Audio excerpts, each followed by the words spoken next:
సికింద్రాబాద్లోని doctor Narayana college of hotel మేనేజ్మెంట్లో 100% job guarantee 966365 గత కొన్ని రోజులుగా రేవ్ పార్టీ అంటూ మీడియాలో పెద్ద హంగామే నడుస్తోంది. ఇటు మెయిన్ మీడియా నుంచి అటు సోషల్ మీడియా వరకు అంతా రేవ్ పార్టీ గురించే పెద్ద ఎత్తున చర్చ జరుగుతోంది. అంతెందుకు ఫేస్బుక్, ఇన్స్టాగ్రామ్ ఆన్ చేస్తే చాలు ఈ రేవ్ పార్టీ గురించి బోల్డ్ అనే వీడియోలు వచ్చి పడుతున్నాయి. ఇక పోలీసులు రావడం, వారిని అరెస్టు చేయడం అంతా చకచకా జరిగిపోతున్నాయి. నిజానికి అసలు రేవ్ పార్టీ అంటే ఏంటి, అందులో ఏం చేస్తారు, అక్కడ ఏముంటాయి, దాంట్లో ఎవరెవరు పాల్గొంటారు అనే ప్రశ్నలు మిమ్మల్నే కాదు, ఇప్పుడు చాలామంది మెదళ్లను తొలిచేస్తున్న ప్రశ్నలు. అవును, అసలు ఈ రేవ్ పార్టీ కల్చర్ ఏంటి, దీని చరిత్ర ఏంటో తెలుసుకునే ప్రయత్నం చేద్దాం.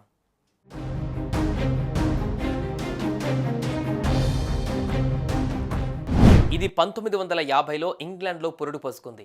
ఓ ప్రత్యేకమైన ప్రదేశంలో చెవులు పగిలిపోయేలా సౌండ్లతో పాటలు పెట్టుకొని మద్యం సేవించి విందులు చిందులు చేస్తూ బిందాస్గా ఎంజాయ్ చేస్తూ పార్టీ చేసుకునేవారు.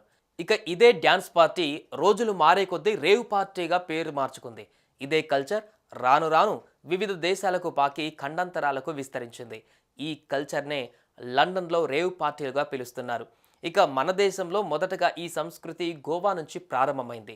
ఇందులో మ్యూజిక్తో పాటు మందేసి చిందేస్తూ ఈ పార్టీలను ఏర్పాటు చేసుకునేవారు. ఇక ఈ సంస్కృతి రాను రాను అభివృద్ధి చెందుతున్న నగరాలలో కూడా విస్తరించింది. పూణే, ముంబై, బెంగళూరు, చెన్నై, కోల్కతా, ఢిల్లీ వంటి నగరాలకి ఈ కల్చర్ ఇప్పుడు బాగా విస్తరించింది.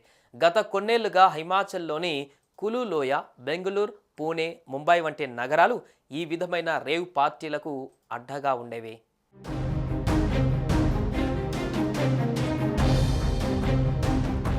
ఇక రాను రాను ఇదే రేవ్ పార్టీలో అసాంఘిక కార్యక్రమాలకు కూడా స్థానం కల్పించారు. మందు, చిందే కాకుండా డ్రగ్స్, కొకైన్తో పాటు వివిధ రకాల మత్తు పదార్థాలు ఇక్కడ లభిస్తాయి.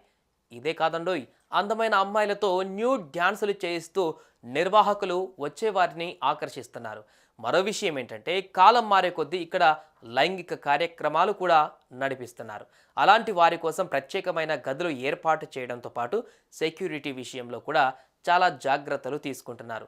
నిర్వాహకులు ఇలా కట్టుదిట్టమైన ఏర్పాట్లు చేయడంతో రేవ్ పార్టీలకు వెళ్ళి అక్కడ ఎంజాయ్ చేసేందుకు చాలామంది ఆసక్తి చూపిస్తున్నారు. ఇది చాలా ఖర్చుతో కూడుకున్నది కావడంతో మిడిల్ క్లాస్ పీపుల్స్ ఈ విధమైన రేవ్ పార్టీలకు వెళ్ళడానికి పెద్దగా ఆసక్తి చూపించారు.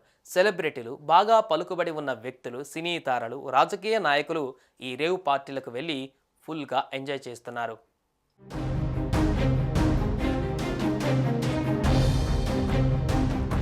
మన దేశంలో మాదక ద్రవ్యాల నిరోధక చట్టం ప్రకారం drugs, cocaine, hashish, charas, LSD, mephedrone వంటి వివిధ రకాల మత్తు పదార్థాలు ఉపయోగించడమే కాకుండా చట్ట వ్యతిరేక కార్యక్రమాలలో పాల్గొనడం నేరం కావడంతో ఇలాంటి పార్టీలపై పోలీసులు ఉక్కుపాదం మోపుతున్నారు. ఎక్కడైనా రేవ్ పార్టీలు నిర్వహిస్తున్నారని ఏమాత్రం హింటు వచ్చినా వెంటనే అక్కడ వాలిపోవడం, నిర్వాహకులను అరెస్టు చేసి ఆ రేవ్ పార్టీలో పాల్గొన్న అందరినీ అదుపులోకి తీసుకుంటున్నారు. ఈ మధ్య బెంగళూరులో రేవ్ పార్టీ జరుగుతుందని అక్కడి పోలీసులకు తెలియడంతో వెంటనే చేరుకొని నిర్వాహకులను అరెస్టు చేసి అందులో పాల్గొన్న కొందరు సెలబ్రిటీలతో పాటు మరికొందరిని అదుపులోకి తీసుకున్న విషయం తెలిసిందే.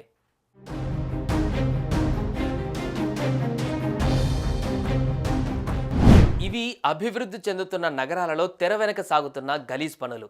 రేవ్ పార్టీ అని పేరు పెట్టుకోవడం, అందులోకి వెళ్ళి ఫుల్గా చిల్ అయి ఇల్లీగల్ పనులు చేస్తూ చివరికి అడ్డంగా దొరికిపోతున్నారు.